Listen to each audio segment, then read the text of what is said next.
Jasmine Washington stands frozen in the first-class aisle as the white businessman, Harold Bennett, demands she be removed from his section. Flight attendant Kevin approaches.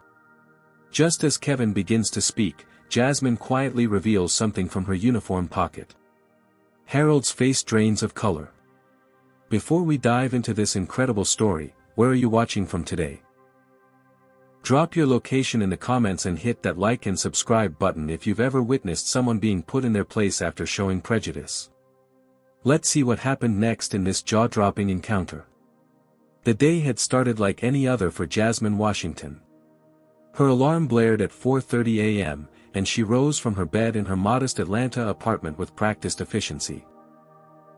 The walls of her bedroom told the story of a dream pursued relentlessly, framed photos of her first solo flight, her graduation from flight school, and her proudly standing beside an Atlantic Airways jet in her captain's uniform. As she showered, Jasmine's mind drifted to her childhood in Memphis, Tennessee. She was just 7 years old when her father took her to an airshow.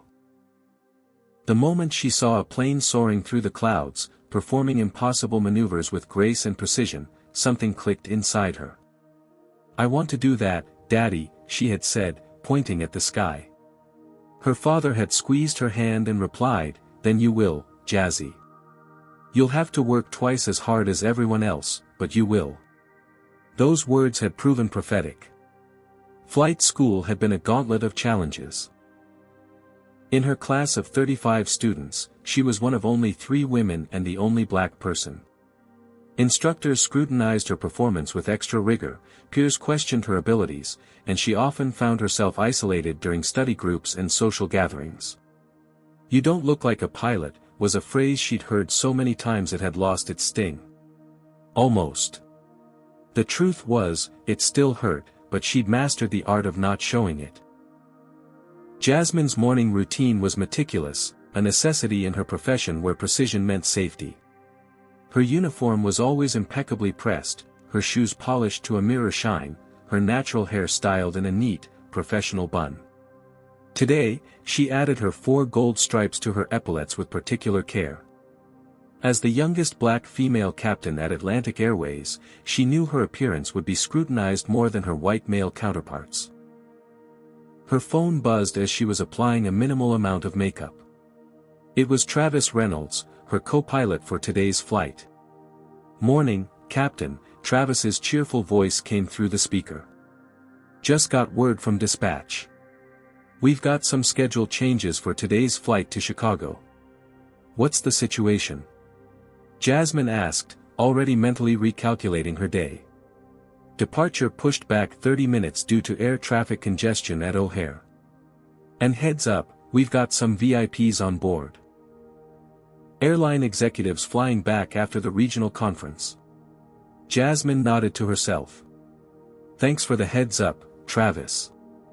See you at the briefing." After ending the call, Jasmine grabbed her flight bag and captain's hat. As she locked her apartment door, her neighbor, an older white man named Gerald, emerged from his unit. "Off to your stewardess job?" he asked with what he probably thought was friendly interest. Jasmine had corrected him at least a dozen times over the 2 years they'd been neighbors. "I'm a captain, Gerald. The person who flies the plane." Gerald chuckled as if she'd told a joke. Right. You have a good day now, here." As she walked to her car, Jasmine's phone pinged with a text from her mother, "Fly safe today, baby. I'm so proud of you. Show those executives what excellence looks like." Jasmine smiled. Her mother always seemed to know when she needed encouragement. Today's flight wasn't just another day at the office. With airline executives on board, it was an opportunity to be visible, to represent not just herself but every black girl who dreamed of breaking into spaces where they weren't expected. She started her car and took a deep breath. Just another day, she whispered to herself, though she knew it rarely was. For Jasmine Washington, even the most routine flight came with the added weight of representation, of being the first, or the only, in rooms where people like her had historically been excluded. As she pulled out of her apartment complex, Jasmine turned up the radio and allowed herself a moment of simple joy.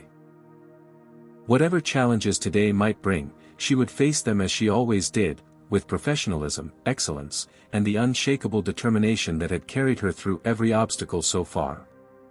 Hartsfield-Jackson International Airport buzzed with its usual morning chaos as Jasmine navigated through the terminal. She'd opted to wear civilian clothes, dark jeans and a simple blouse, planning to change into her uniform closer to departure time. Experience had taught her that walking through public spaces in her captain's uniform often invited unwanted attention, questions, and occasionally hostility. She approached the security checkpoint, ID and crew badge in hand. Despite the dedicated crew lane, the TSA officer, a middle-aged white man with a buzz cut, scrutinized her credentials with unusual intensity. "This says Captain," he remarked, glancing between her face and her ID. "Yes, it does," Jasmine replied evenly, maintaining her professional demeanor. The officer held her gaze for a beat too long before reluctantly waving her through. "Have a nice flight," he muttered, his tone suggesting he found her position implausible. Jasmine collected her belongings without comment. These small indignities were part of her routine, as predictable as pre-flight checks. She'd learned to save her energy for battles that mattered. She made her way to the crew briefing room, where most of her team had already assembled. Travis spotted her immediately and waved her over with a smile. At 35, the white co-pilot had been flying with Jasmine for nearly 2 years and had become both a trusted colleague and ally. "Captain on deck," he announced as she approached, a gesture of respect that never failed to make her smile. The other crew members turned to greet her, some familiar faces and a few she hadn't worked with before. She didn't miss the flicker of surprise that crossed 2 of the new flight attendants' faces when they realized she was their captain. "Good morning, everyone," Jasmine began, her voice carrying the natural authority she'd worked hard to cultivate. "I'm Captain Washington. Before we get into today's briefing, let's do quick introductions for our new team members." The crew went around sharing names and positions. Kevin Chen, the lead flight attendant, was someone Jasmine had worked with many times. She was glad to have his experienced presence on this flight. "Now, let's talk about today's flight," Jasmine continued. "We're operating Flight 1382 to Chicago O'Hare. Boeing 737-800, full passenger load of 175, including some company executives in first class returning from the Regional Leadership Conference."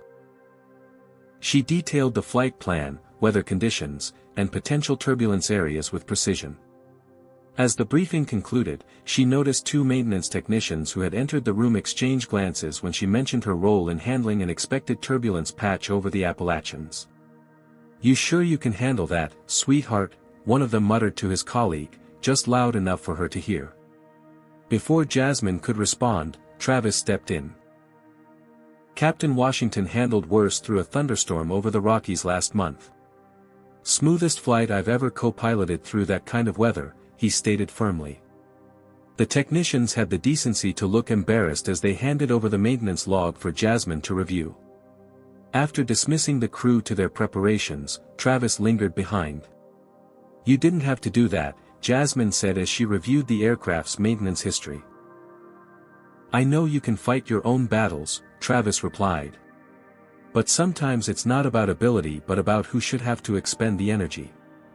You shouldn't have to justify your competence every 5 minutes." Jasmine nodded appreciatively. "It's getting better, but some days." She trailed off. "Some days it's 1960 again," Travis offered. "Some days it feels like nothing's changed," she corrected. "But then I remember my flight school had 3 women and 1 black person, me. Now there are 5 black female captains at Atlantic. Still not enough, but progress." Their conversation was interrupted when Jasmine accidentally knocked over her coffee, spilling it on her uniform pants she'd just changed into. "Great," she sighed, looking at the spreading stain. "I've got a spare uniform in my locker," Travis offered. "Thanks, but wrong size, wrong gender, and definitely wrong look," Jasmine laughed. I've got my backup in my carry-on. I'll just change closer to boarding time. This minor inconvenience meant Jasmine would need to board the aircraft in civilian clothes and change in the onboard lavatory before taking command, a slight deviation from her usual routine, but nothing serious. As she was heading toward the gate, a man in an expensive suit barreled around the corner, bumping hard into her shoulder without stopping. "Watch where you're going," he snapped without looking back. Jasmine caught a glimpse of his first-class ticket and platinum frequent flyer tag. She had a feeling their paths would cross again on today's flight. With a deep breath, she continued toward gate C-22, mentally preparing for the day ahead, unaware of just how challenging it would become. Gate C-22 was a hive of activity as Jasmine approached. The boarding process for Flight 1382 to Chicago was already underway, with first-class passengers lining up at the priority lane. Jasmine spotted Kevin efficiently checking boarding passes while maintaining a warm smile. Atlantic Airways protocol required captains to board through the main cabin door along with passengers when not arriving directly from another flight. This procedure sometimes confused passengers who expected pilots to use a separate entrance, but it was standard practice for the airline. Jasmine queued in the first-class line, carry-on bag containing her uniform in tow. As she scanned her boarding pass and entered the jet bridge, she immediately recognized the man who had bumped into her earlier. Harold Bennett, according to the name he barked into his phone, was a well-dressed businessman in his 50s with an air of entitlement that seemed to expand beyond his personal space. "Absolutely unacceptable," he was saying loudly into his phone. "The presentation starts in 3 hours after we land, and these documents have errors all over them. Fix it before I land, or don't bother coming to the meeting." He ended his call with a jabbing motion and sighed dramatically, as if ensuring everyone around him knew of his importance and frustration. Jasmine maintained her composure as she followed the line of passengers onto the aircraft. Kevin greeted her with a subtle nod of recognition but maintained professional discretion, not acknowledging her as the captain in front of other passengers. "Good morning," he said evenly, the same greeting he offered to everyone. Harold had settled into seat 2A, spreading his belongings across both his assigned seat and the empty one beside it. When Jasmine approached her seat in 3C, his eyes flicked up and narrowed slightly. She stowed her bag in the overhead compartment and sat down, aware of Harold's gaze lingering on her. She was reaching for her seatbelt when his voice cut through the ambient noise of boarding. "Excuse me," he called out, not to her but to Kevin, who was helping an elderly passenger a few rows back. "Excuse me, flight attendant." Kevin approached with professional poise.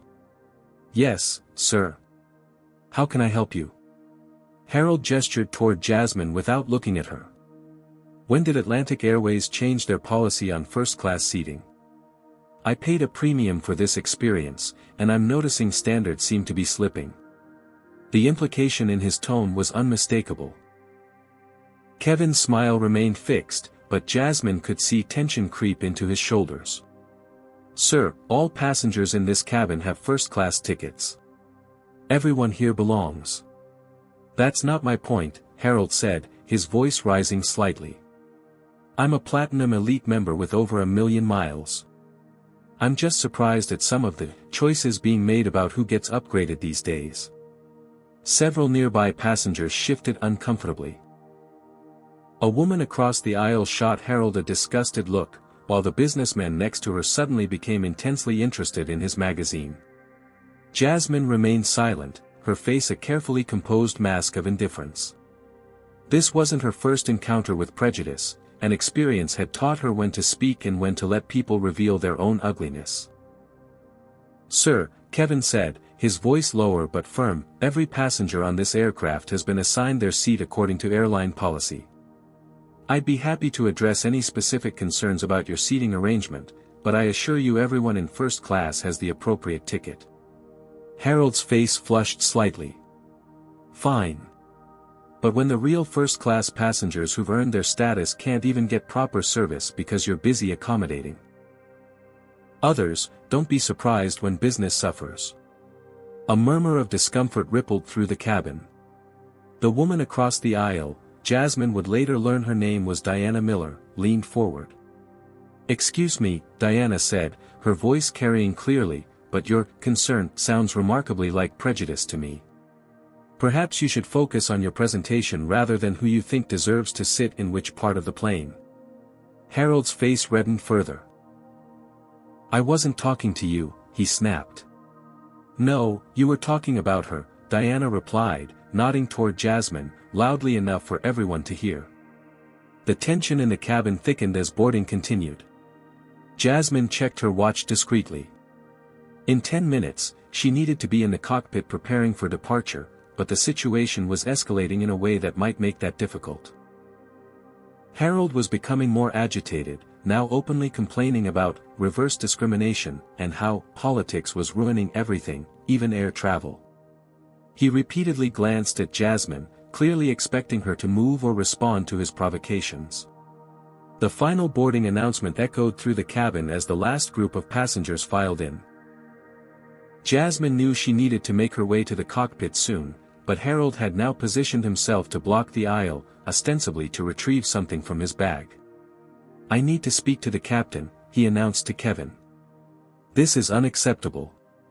Kevin's professional demeanor wavered slightly as he realized the irony of the situation. "Sir, please take your seat. We need to prepare for departure." "Not until I speak with whoever's in charge," Harold insisted. "Either she goes to coach where she belongs, or I want to speak to management." The memory of a similar incident early in her career flashed through Jasmine's mind. She'd been a new first officer then, and had moved to another seat to avoid conflict, feeling humiliated but telling herself it wasn't worth delaying the flight. She had regretted that decision for years afterward, the quiet shame of not standing her ground burning far longer than the momentary discomfort would have. The boarding door closed with a definitive thunk. The flight could not depart without its captain, but the brewing confrontation threatened to create exactly the kind of scene Jasmine had always strived to avoid. Kevin discreetly pressed the interphone to alert the cockpit about the situation, unaware that the captain was sitting just feet away, watching everything unfold with measured calm and calculating her next move. The tension in the first-class cabin had reached a breaking point. Harold Bennett stood firmly in the aisle, his 6-foot frame creating an imposing barrier. His face had reddened to a dangerous shade of crimson, veins visible at his temples as he refused to back down. "I'm not moving until management addresses this situation," he declared loudly, gesturing toward Jasmine again. "I didn't pay extra for this kind of experience." Kevin maintained his professional composure, though his patience was visibly wearing thin. "Sir, please return to your seat. The captain has turned on the fasten seatbelt sign, and we need to prepare for departure." "That's precisely my point," Harold countered, voice rising. "We're delayed because standards have collapsed. She clearly doesn't belong here." His words had abandoned all subtlety now. "I can smell an upgrade passenger a mile away. People like her should know their place." The racist insinuation hung in the air like toxic fumes. Several passengers gasped. One man lowered his face into his hands, as if unable to bear witnessing such blatant prejudice. Diana Miller, the woman who had spoken up earlier, unfastened her seatbelt and stood. "That's enough," she said firmly. "Your behavior is inappropriate and offensive."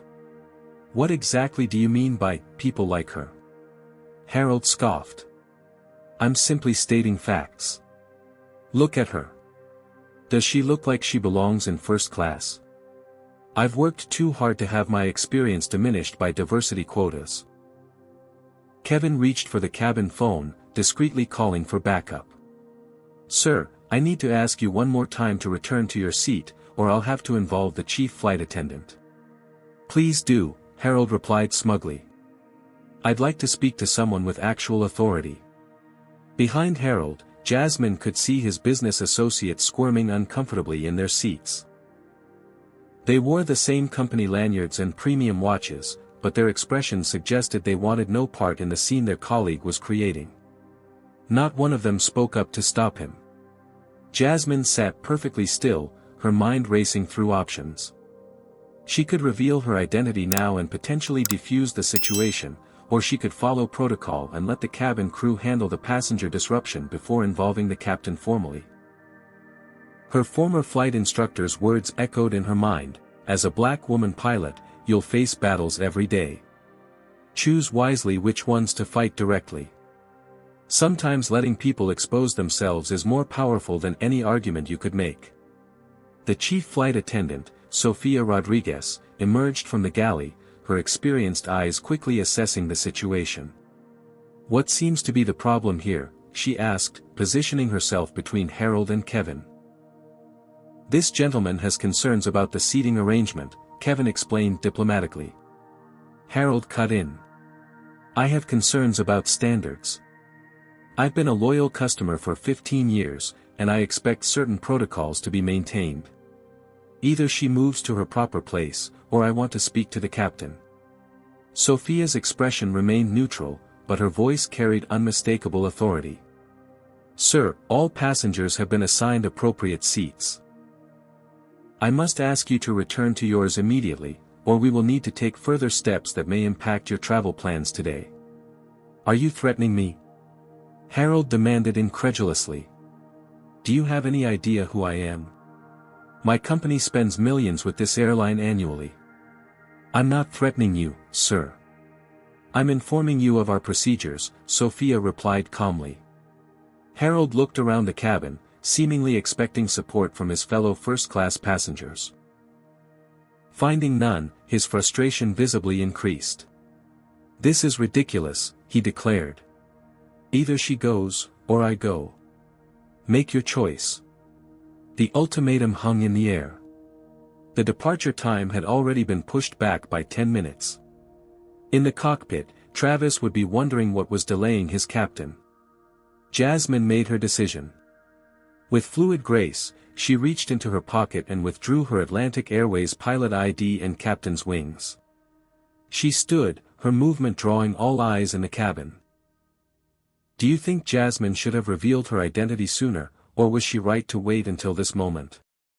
Type 1 in the comments if you think she should have spoken up immediately, or 2 if you believe she made the right call to wait. And if you're enjoying this story of justice served, smash that like button and subscribe to our channel for more incredible true stories like this one. Now, let's see how Harold reacts when he realizes the massive mistake he's just made. The cabin fell into stunned silence as Jasmine rose from her seat, ID and captain's wings glinting under the overhead lights. With deliberate calmness, she stepped into the aisle, facing Harold directly. "Mr. Bennett," she said, her voice clear and measured, "I believe you wanted to speak with the captain." Harold's expression transformed in phases, first confusion, then disbelief, followed by the dawning horror of realization. His mouth opened and closed without producing sound, like a fish suddenly pulled from water. The smugness that had dominated his features seconds ago evaporated, replaced by a pallor that made his earlier flush seem distant. "You're the captain?" he finally managed, his voice barely above a whisper. "Captain Jasmine Washington," she confirmed, displaying her credentials. "I'll be commanding your flight to Chicago today." The first-class cabin erupted in reactions. Diana Miller's face broke into a satisfied smile. An elderly gentleman in 4D began a slow, deliberate applause that several others joined. One of Harold's business associates seemed to physically shrink in his seat, while another suddenly became fascinated with his shoelaces. Sophia, the chief flight attendant, smoothly pivoted from conflict management to professional support.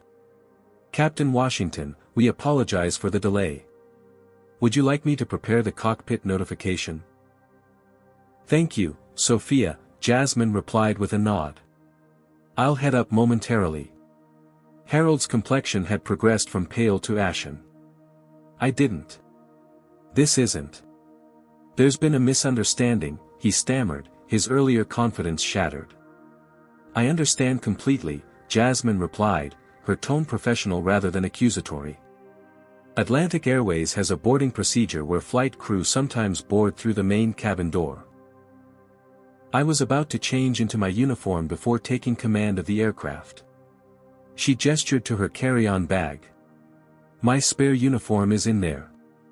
I had a small accident with my coffee earlier.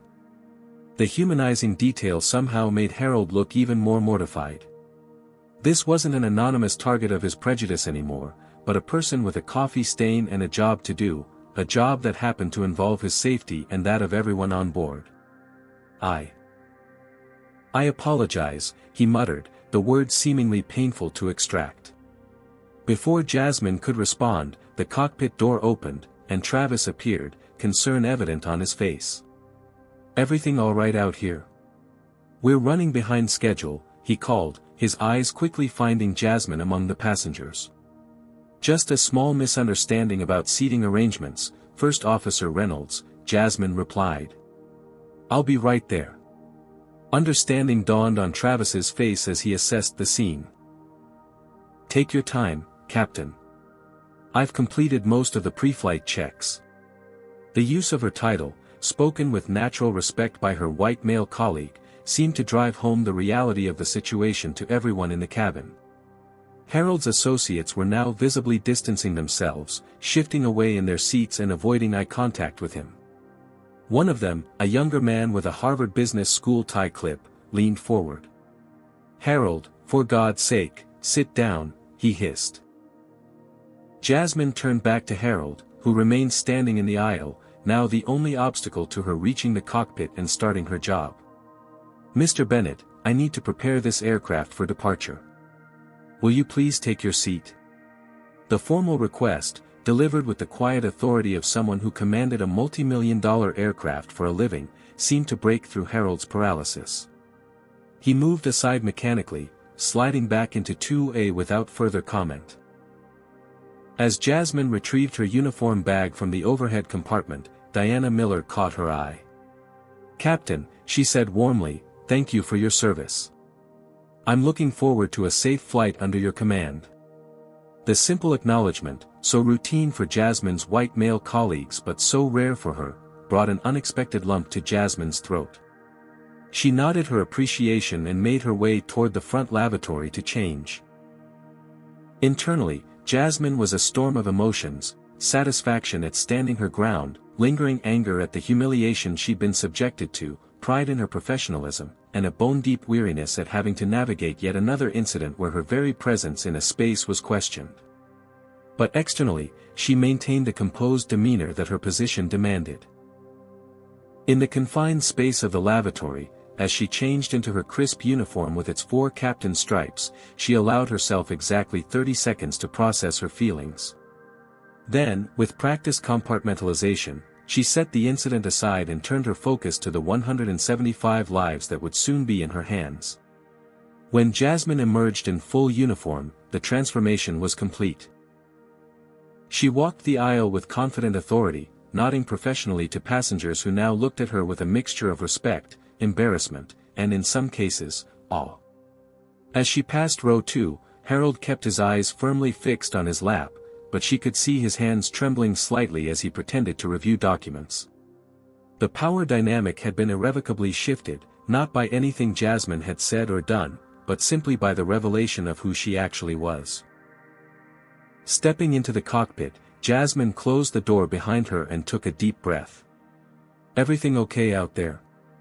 Travis asked, genuine concern in his voice. Just another day at the office, Jasmine replied with a small smile that didn't quite reach her eyes. Let's get these people to Chicago. She settled into the captain's seat, her hands moving automatically through the familiar routine of checks and preparations. Here, in this space, her authority was unquestioned. Here, surrounded by instruments and procedures that responded to competence rather than color or gender, Jasmine Washington was exactly where she belonged. As Flight 1382 prepared for pushback, the atmosphere in the first-class cabin remained charged with the aftermath of the confrontation. Flight attendants moved through their safety demonstrations with professional efficiency, but the undercurrent of tension was palpable. Harold Bennett sat rigidly in 2A, his earlier bombast deflated into a careful stillness. When Kevin approached to verify that his seatbelt was fastened, Harold nodded without making eye contact, a sharp contrast to his previous demeanor. Just a little misunderstanding, he muttered, as if speaking the words might retroactively transform his actions into something benign. "I would never have spoken that way if I'd known she was the captain." Kevin's smile remained professionally intact, but his eyes cooled several degrees. "Of course, sir. Though I'm sure you wouldn't speak that way to any of our passengers, regardless of their position." The gentle rebuke landed precisely, causing Harold to shift uncomfortably in his seat. From the flight deck, Jasmine's voice came over the public address system, calm and authoritative. "Good morning, ladies and gentlemen. This is Captain Washington speaking. We're currently third in line for departure and should be airborne in approximately 15 minutes. Flight time to Chicago O'Hare will be 1 hour and 57 minutes. Weather conditions are clear here in Atlanta, with some light turbulence expected as we cross the Appalachian Mountains. Our flight attendants will provide service once we reach cruising altitude. On behalf of my first officer, Mr. Reynolds, and our entire cabin crew, we thank you for choosing Atlantic Airways." Her voice, now identified as belonging to the black woman Harold had tried to have removed, seemed to hang in the air long after the announcement ended. Several passengers glanced toward row 2, their expressions ranging from curiosity to judgment. As the aircraft began to push back from the gate, a distinguished woman in her 60s from row 1 unbuckled her seatbelt and stood. "Ma'am, you need to remain seated during pushback," Sophia reminded her promptly. "I understand. I'd just like to change seats if possible," the woman replied. She turned toward the chief flight attendant, but her voice carried deliberately. "I prefer not to sit near individuals who create hostile environments." With a quick scan of the cabin, Sophia nodded. "There's an available seat in 5B, Ms. Phillips." Harold's head snapped up at the name. "Sandra Phillips? From Atlantic Airways Corporate?" The woman paused, looking down at him with the cool assessment of someone well accustomed to evaluating personnel. "Yes, Mr. Bennett. Executive Vice President of Operations and Customer Experience." She offered no smile as she gathered her belongings. "I was at the same leadership conference you attended. I found your presentation on corporate values quite ironic given what I just witnessed." Harold blanched visibly. "Ms. Phillips, please, this was a misunderstanding." "If I'd known who she was, that's precisely the problem, isn't it?" Sandra interrupted, her voice low but cutting. "Your behavior shouldn't depend on someone's title, but on basic human respect." With that, she moved to her new seat, leaving Harold staring after her. One of Harold's associates leaned across the aisle. "You really stepped in it this time, Harold," he whispered urgently. "Phillips oversees our contract with Atlantic." The aircraft taxied toward the runway as Harold processed the expanding consequences of his actions. What had begun as an entitled outburst was now potentially threatening his company's relationship with a major client. In the cockpit, Jasmine and Travis worked through their pre-takeoff checklist with practiced efficiency. "V1, rotate," Travis called out as they reached takeoff speed. Jasmine pulled back on the yoke with precise pressure, guiding the aircraft into a smooth ascent. As the ground fell away beneath them, she felt the familiar sensation of leaving earthbound troubles behind, if only temporarily. Once they reached cruising altitude, Travis glanced over at her. "So, are we going to talk about what happened back there?" Jasmine adjusted a setting before responding. "Just another day of being a black female pilot in America." That was more than the usual skepticism, Travis noted. "That guy was straight up hostile." "And now he's straight up terrified," Jasmine replied with a hint of a smile. "Did you see his face when I showed my ID? Couldn't have happened to a nicer guy," Travis chuckled, then grew serious. "But seriously, Jazz, are you okay? That kind of confrontation takes a toll, even when you come out on top."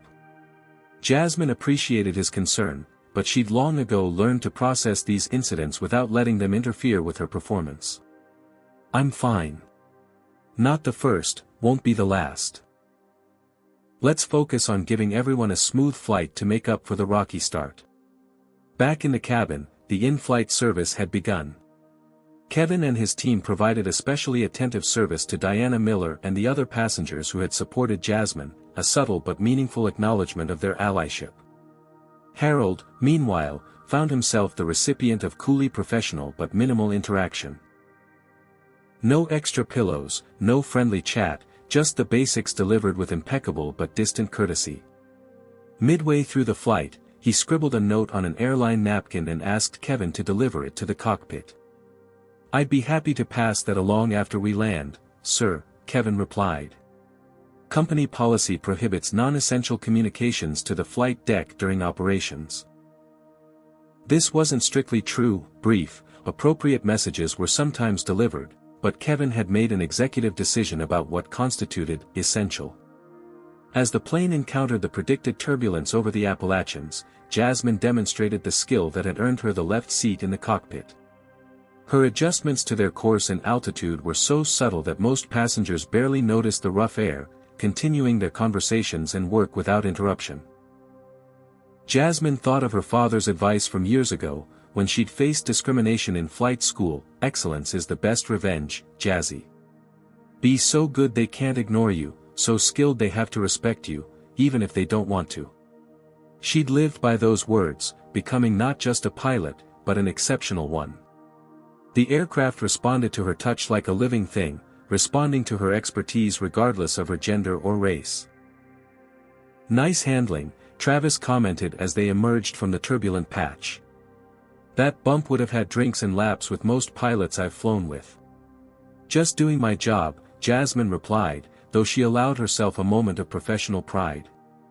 Beneath them, Chicago was coming into view, the morning sun glinting off Lake Michigan as they began their initial descent.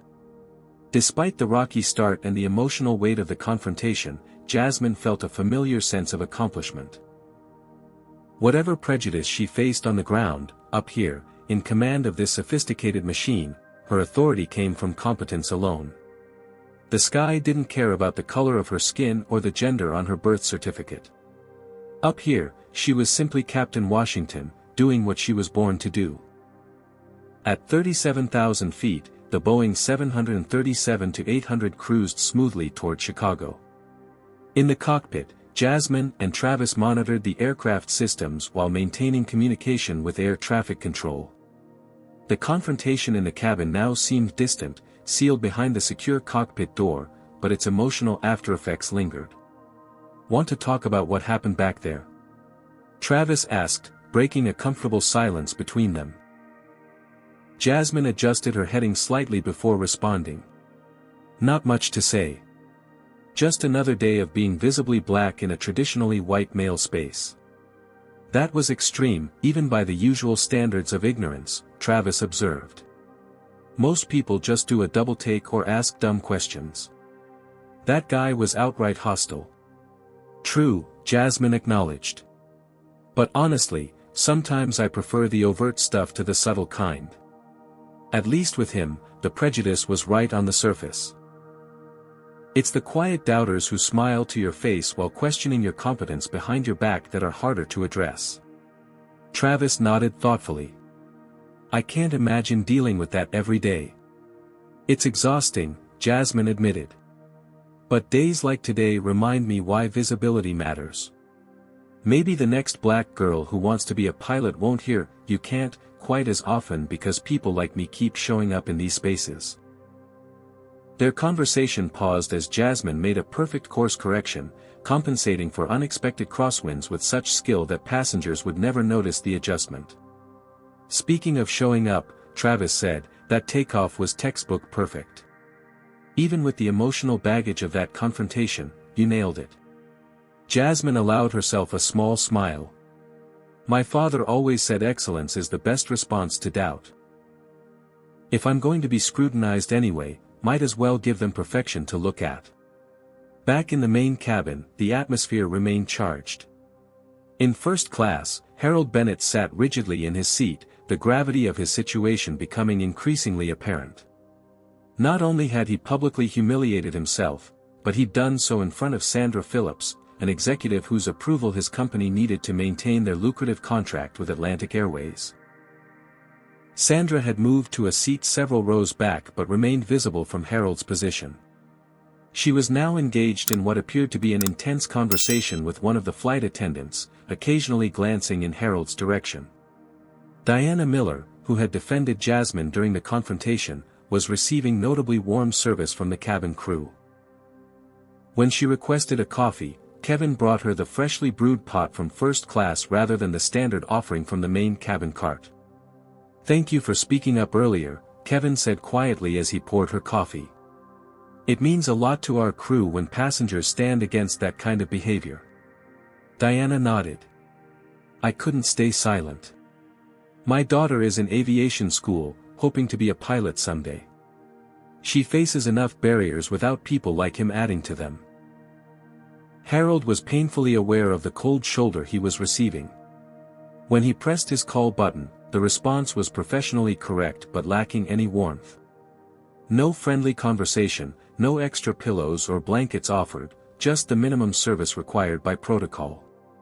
Midway through the flight, he scribbled a note on an airline cocktail napkin: "Captain Washington, *I sincerely apologize for my inexcusable behavior.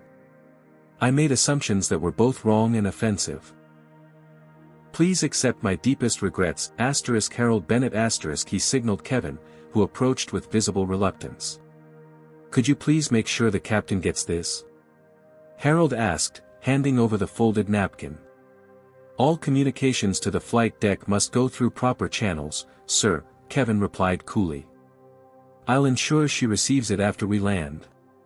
The note remained in Kevin's pocket, his personal judgment deeming it non-essential communication during flight operations. As the plane continued toward Chicago, Harold's thoughts turned increasingly to damage control. His company, Bennett Logistics Solutions, had a $5 million annual contract with Atlantic Airways that was up for renewal next quarter. Sandra Phillips was on the committee that would make that decision. He glanced back at her, hoping to catch her eye and perhaps communicate silent contrition, but she was now deeply engaged with her laptop, pointedly ignoring his existence. One of his colleagues leaned across the aisle. "HR is going to have a field day with this, Harold." That was textbook discrimination, and there were about 20 witnesses. Harold loosened his tie slightly, feeling a tightness in his chest that had nothing to do with altitude. The aircraft encountered a patch of moderate turbulence, causing the seatbelt sign to illuminate with a soft chime. Harold gripped his armrests, his knuckles whitening as the plane bounced through rough air. Then, almost as quickly as it had begun, the turbulence subsided. The plane stabilized, continuing its smooth journey as if the rough patch had never happened. "Ladies and gentlemen, this is Captain Washington," came Jasmine's steady voice over the intercom. "As you experienced, we encountered some turbulence, which is common when crossing the weather system currently over the Midwest. We've adjusted our altitude to provide a smoother ride, and you can expect clear conditions for the remainder of our journey to Chicago. We're approximately 45 minutes from landing at O'Hare International." Harold could feel eyes on him from around the cabin as Jasmine's voice, confident and professional, filled the space. The unspoken message seemed clear to everyone. The woman he had tried to have removed from first class was now ensuring his safety through technical expertise and years of training. In the cockpit, Jasmine completed her announcement and returned to monitoring their flight path. She thought of her father's words from years ago, advice that had carried her through flight school and beyond: "When they go low, you fly high," literally and figuratively. As a child, she'd laughed at his aviation puns. As an adult, she'd found profound wisdom in his guidance. Excellence was indeed the most powerful response to prejudice. While Harold Bennett squirmed in discomfort back in first class, she was exactly where she belonged, in command of a sophisticated aircraft, responsible for the safety of everyone on board, regardless of their attitude toward her. Travis handed her a cup of coffee. "For what it's worth, I thought you handled that situation better than most people would have. No shouting, no drama, just quiet dignity and letting your position speak for itself." Jasmine accepted the coffee with a nod of thanks. "Sometimes the best response is just being undeniably good at what you do," she replied. Though I won't pretend it didn't feel satisfying to see his face when he realized who I was. They shared a smile as Chicago's skyline became visible in the distance, the morning sun glinting off Lake Michigan's surface. Despite the turbulent start to the journey, both meteorologically and metaphorically, they were approaching their destination safely and on schedule. In that moment, Jasmine felt a complex mixture of emotions, lingering frustration at having to constantly prove herself, satisfaction at standing her ground, and a quiet pride in her professionalism. But most of all, she felt the simple joy of doing what she loved, flying, despite all the barriers that had been placed in her path. As they began their initial descent into O'Hare, Jasmine pushed thoughts of Harold Bennett aside. The incident would make for a story later, perhaps even a teaching moment in the diversity workshops she occasionally led for new pilots. But for now, her focus was where it needed to be, on bringing Flight 1382 and all its passengers safely to the ground. Atlantic 1382, O'Hare approach, the air traffic controller's voice crackled through the headset. Be advised we're experiencing rapidly deteriorating conditions. Visibility dropping with unexpected fog rolling in from the lake. Wind shear reported on final approach to runway 27R. Jasmine exchanged a quick glance with Travis. What had been forecasted as clear conditions for their arrival had suddenly become complicated. Roger that, O'Hare approach. Atlantic 1382 requesting updated weather report and approach instructions, Jasmine responded calmly. The controller provided the latest meteorological data, visibility down to 3/4 of a mile, crosswinds at 20 knots gusting to 30, and a rapid temperature drop causing fog to form unpredictably across the airfield. Looks like Chicago's famous weather mood swings are in full effect today, Travis commented as they began reprogramming their approach. Let's run the severe weather landing checklist, Jasmine directed, her tone shifting to focused precision. And let's inform the cabin crew to prepare for a potentially rough approach. As Travis made the call to the cabin, Jasmine mentally rehearsed the approach procedures for these conditions. The original forecast had called for clear skies, but Chicago's proximity to Lake Michigan made weather notoriously unpredictable. These sudden changes were exactly why airlines paid a premium for experienced captains who could handle unexpected challenges. In the cabin, Kevin's voice came over the intercom, "Ladies and gentlemen, this is your lead flight attendant speaking. We've been informed by Captain Washington that we may experience some turbulence during our approach into Chicago due to changing weather conditions. Please return to your seats, fasten your seatbelt securely, and ensure all loose items are stowed." The passengers, who had been preparing for a routine landing, now shifted nervously in their seats. In first class, Harold Bennett gripped his armrests tightly, his earlier concerns about his professional reputation temporarily overshadowed by more immediate anxiety about the flight conditions. Diana Miller, watching from her seat, noticed how the cabin crew moved with practiced efficiency, their faces betraying no concern as they secured the cabin for landing. Their confidence in their captain was evident in every smooth movement and reassuring smile. Sandra Phillips, the airline executive, observed everything with a professional eye, making mental notes about how the crew handled the situation. Back in the cockpit, a warning light illuminated on the instrument panel. Hydraulic pressure fluctuation in System B, Travis reported, his voice remaining steady despite the significance of the alert. Jasmine quickly assessed the readings. Initiating secondary hydraulic pump. Let's run the hydraulic anomaly checklist. The two pilots worked in synchronized precision, each handling their responsibilities while maintaining clear communication. The hydraulic issue, while not immediately dangerous, added another layer of complexity to an already challenging approach.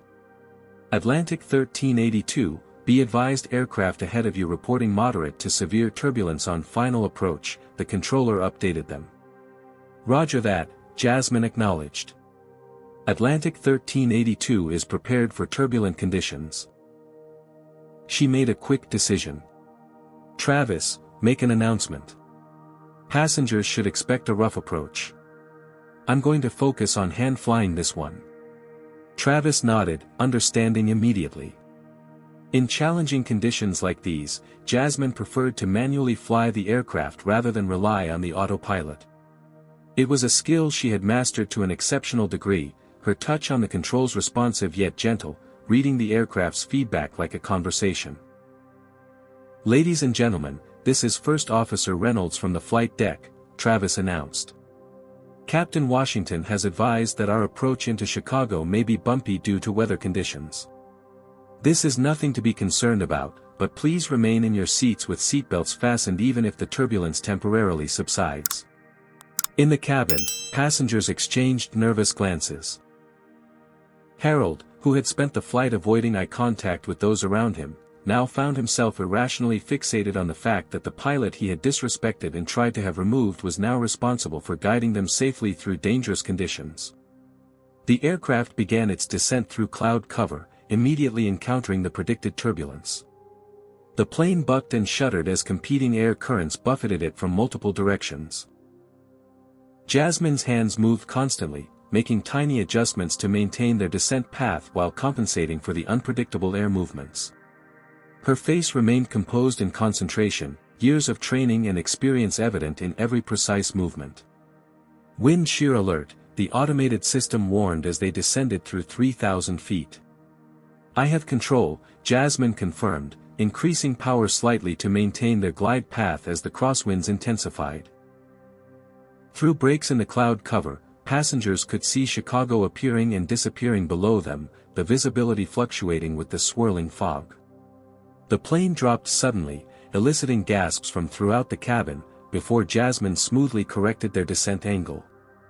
"Hydraulic pressure continuing to fluctuate," Travis reported. "Still within operational parameters, but trending toward the lower limit." Jasmine nodded without taking her eyes off the instruments and the rapidly approaching runway. "Noted. Let's plan for a firm landing rather than a greaser. I want maximum brake effectiveness with the questionable hydraulics." As they broke through the final layer of cloud cover at 1,000 feet, O'Hare's runway 27R became visible, then disappeared again behind a bank of fog, then reappeared. The crosswinds pushed against the aircraft, requiring Jasmine to employ the crab technique, pointing the nose into the wind while maintaining a straight ground track toward the runway. 500 feet, Travis called out, reading the radar altimeter. "Runway in sight but visibility decreasing."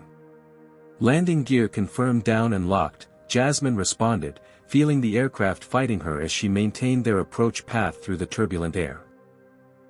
The final approach became a masterclass in precision flying. Jasmine made constant adjustments, feeling the aircraft's responses through the controls as an extension of her own body. Each gust of wind was met with immediate compensation, each drop in air density countered with power adjustments. 200 feet, 100, 50, 30. Travis counted down their altitude above the runway. At the perfect moment, Jasmine executed the decrab maneuver, aligning the aircraft with the runway centerline just as the main landing gear touched down with firm precision. The reverse thrusters engaged as she maintained perfect directional control despite the gusting crosswinds. The passengers felt the solid contact with the ground and the powerful deceleration as the aircraft slowed rapidly on the wet runway. Within moments, the heart-stopping approach was complete, the aircraft safely on the ground and taxiing toward the terminal. A spontaneous round of applause erupted in the cabin, the nervous energy of the challenging approach finding release in collective appreciation for the skill that had brought them safely to Earth. "Ladies and gentlemen," Kevin announced, unable to keep a note of pride from his voice, "welcome to Chicago O'Hare International Airport. Local time is 10:47 a.m., and the temperature is a chilly 42 degrees with foggy conditions. Please remain seated with your seatbelts fastened until the aircraft has come to a complete stop at the gate and the captain has turned off the seatbelt sign."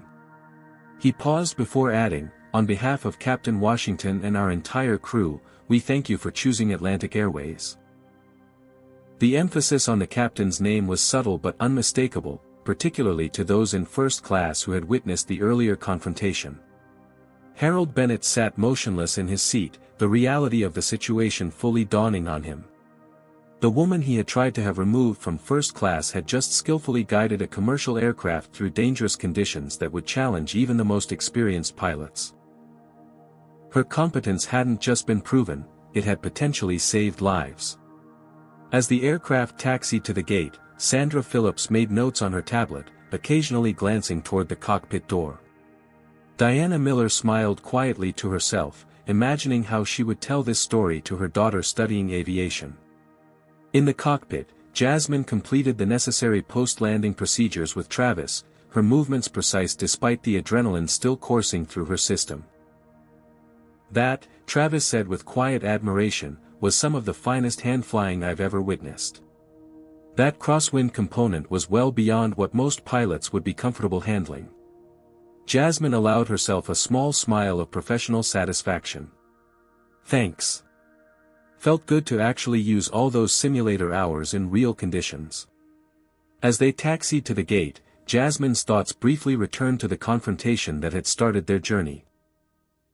The irony wasn't lost on her, that the skills Harold Bennett had assumed she couldn't possibly possess had just ensured his safe arrival.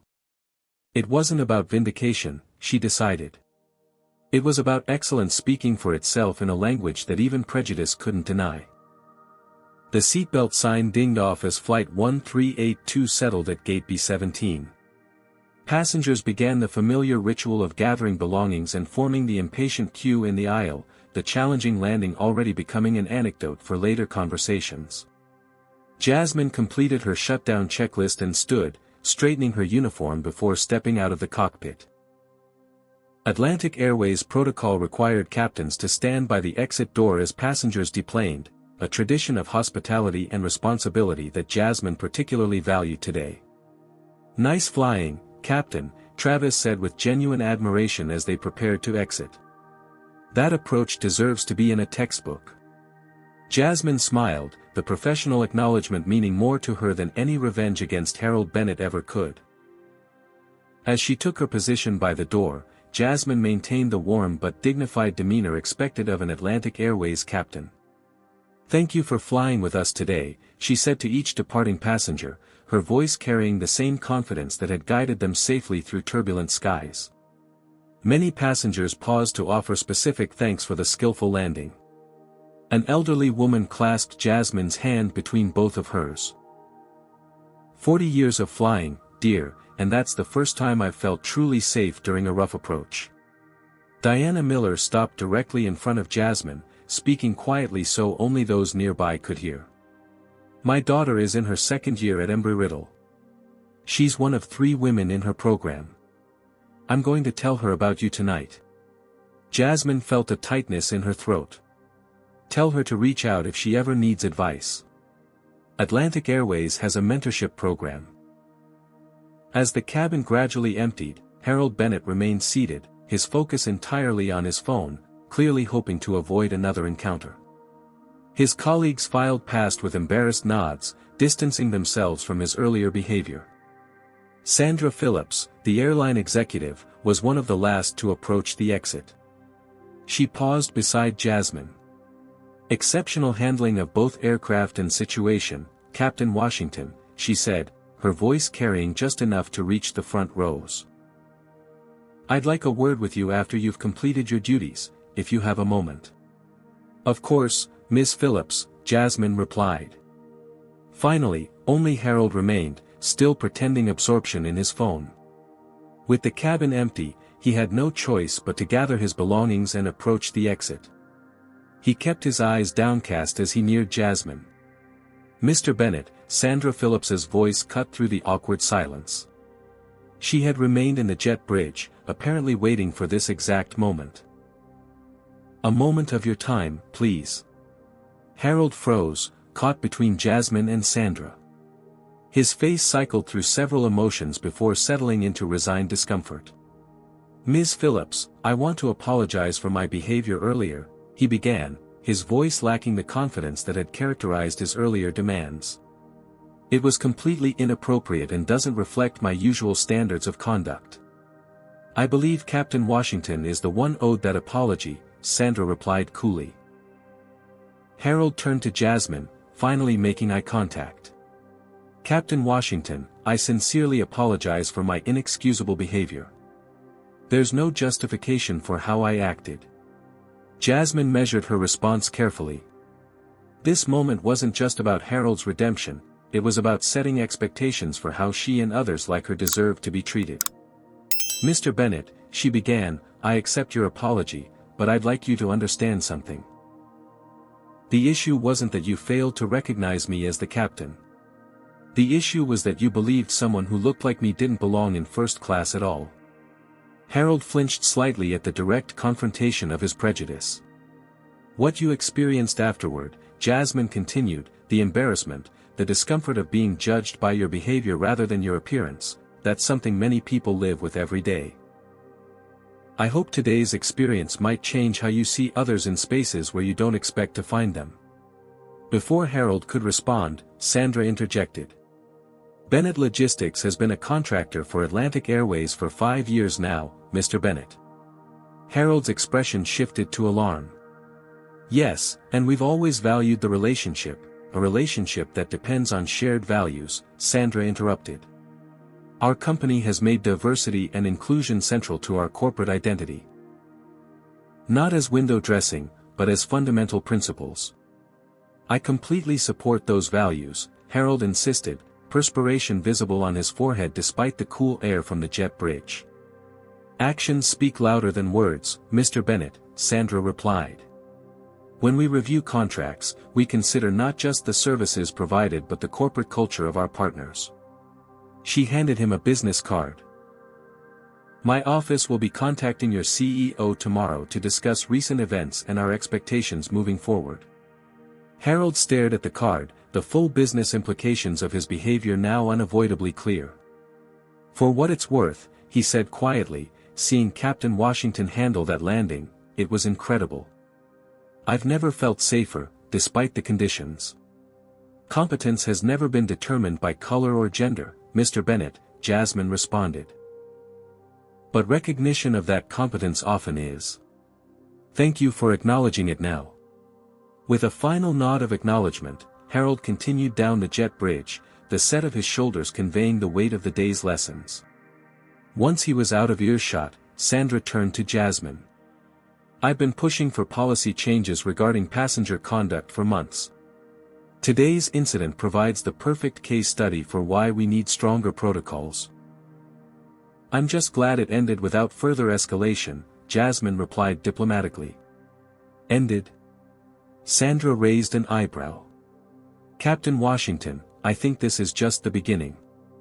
3 months later, Jasmine stood before a classroom of aspiring pilots at the Atlantic Airways Flight Academy.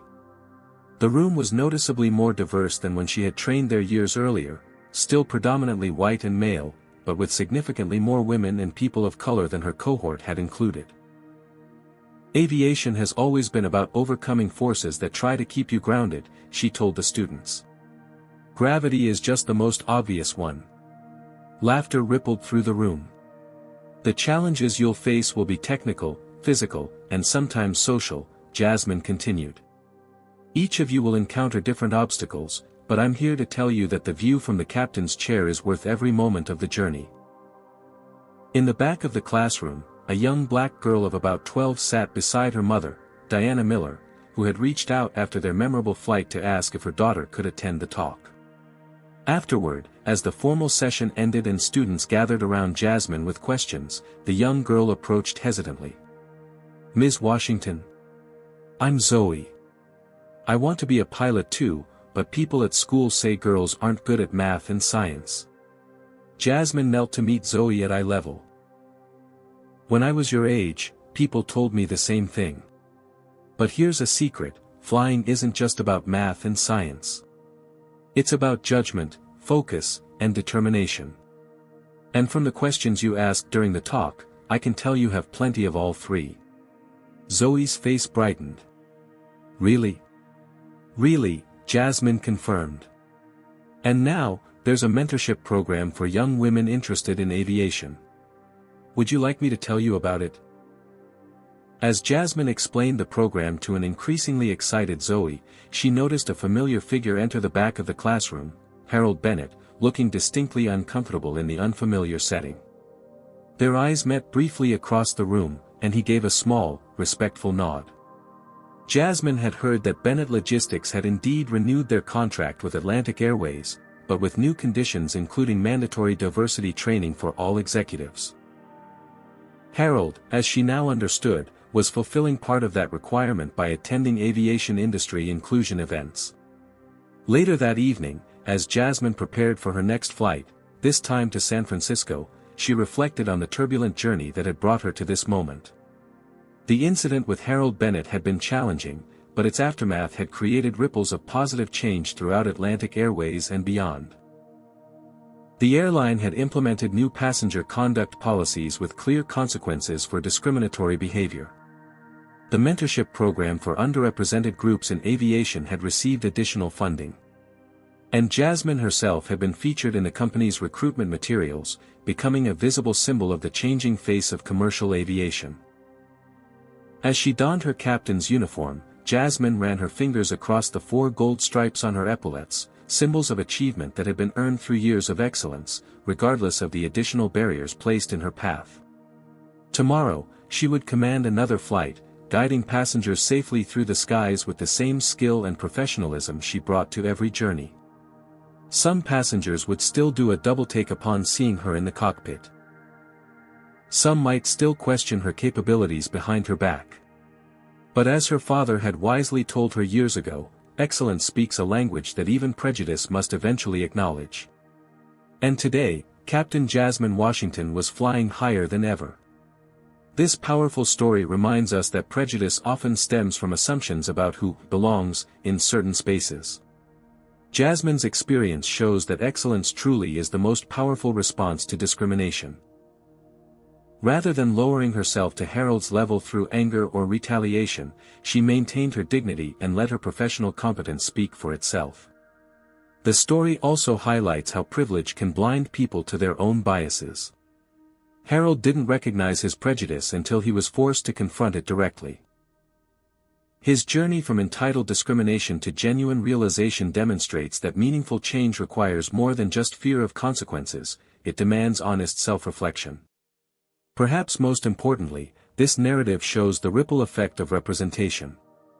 Jasmine's presence as a black female captain not only challenged Harold's worldview but also inspired young Zoe to pursue her dreams despite societal discouragement. When we stand firm in spaces where others say we don't belong, we create pathways for those who will follow. True change happens not just through policies and training, but through personal encounters that challenge our assumptions about what leadership, competence, and authority look like. Have you ever been in a situation where someone underestimated you based on your appearance? How did you respond? Share your experience in the comments below. Has someone ever stood up for you when you faced discrimination, like Diana did for Jasmine? Or have you been that ally for someone else? We'd love to hear your stories. If this tale of overcoming racism and proving your worth inspired you, please hit that like button and subscribe to our channel for more powerful racism stories that challenge perspectives and inspire change. Share this video with someone who needs a reminder that excellence is the ultimate answer to prejudice. Thank you for watching, and remember, sometimes the best response to those who try to keep you down is to soar higher than they ever thought possible. See you in our next incredible true story.